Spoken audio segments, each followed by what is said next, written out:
Ever wished you could send yourself reminders, alerts, or even automate personal notifications directly to your phone using the power of Python? First, you'll need a Twilio account. Head over to Twilio.com and sign up for a free trial or log in if you already have one. Once you're in, navigate to your Twilio dashboard and grab your account SID and Auth token. These are your keys to accessing the Twilio API. Now, let's install the Twilio Python library by opening your terminal or command prompt and using pip to install the Twilio package. Next, create a new Python file, import the Twilio client, and initialize it using your account SID and Auth token.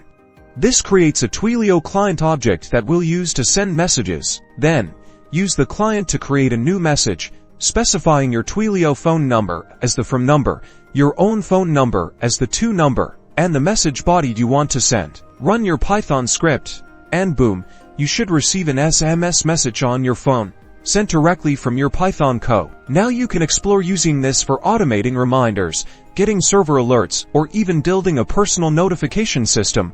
The possibilities are endless.